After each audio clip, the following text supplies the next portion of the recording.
محمد رسول الله صلی الله علیه وسلم یو موقع کې ډیر زیات جړل.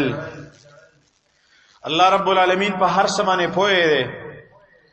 او جبرئیل راولېګو او ته ویل تلاړ شو د محمد رسول الله صلی الله علیه وسلم نه تاسو کا ته په شي باندې جاړي دا دونه غم په سم باندې کې.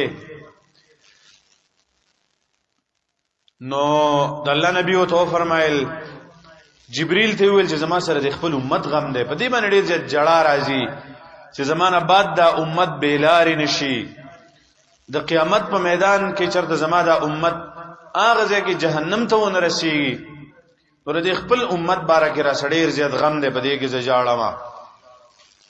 نو کله چې جبرئیل لاړ او د الله رب العالمین ته دغه پیغام ورسو،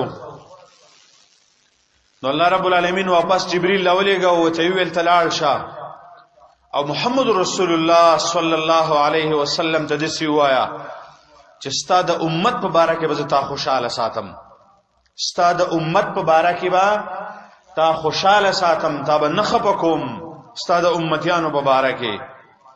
او د سړیر د الله د نبی دا ټول ژوند چې وګوري، د نبوت دا 30 کاله زندگی چې وګوري، دا ټوله په دې غم کې تیر شوی و چې زما زه چې د کوم قوم ته راغلی یم چې دا قوم په سمه لار باندې راشي او د دوی نه چې وروسته کوم خلک را روان دي. ځکه محمد رسول الله صلی الله علیه وسلم فرمایلیو زه خاتم النبیین یم، زمانه وروسته بل نبی نه راځي، زه اخیرنی نبی یم.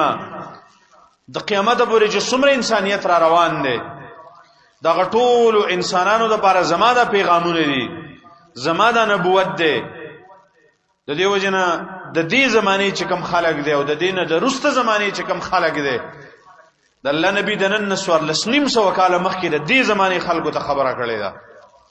د نن سوار لسنیم سو کاله مخکې د الله نبی د دې زمانه خلکو ته خبرې کړې دي، پیشنګویانې ور کړې دي، اسباب د بچاوي او ته خو دي. دا وجه دا و زمارونو چې د الله نبی ډېر زیات غم کو. قران کریم کې ته الله رب العالمین دو ځل فرمایلیو چې ګورې ځان مړل کې فلا تذهب نفسك عليهم حسرات، فلا تذهب نفسك عليهم حسرات. پیغمبر د ډېر غم د وجنه ساده لاړ نشي. الله رب العالمین تداغه مهنت د الله د نبی چې دعوت په باب کې کم مهنتو، کم جد و جهدو، کم کوششو، نو الله ته فرمایلی چې پیغمبر سره ځان مړنه کې د دوی تابانه صرف رسول دي خلکو ته پیغام رسول دا ستاسو ذمہ واری ده.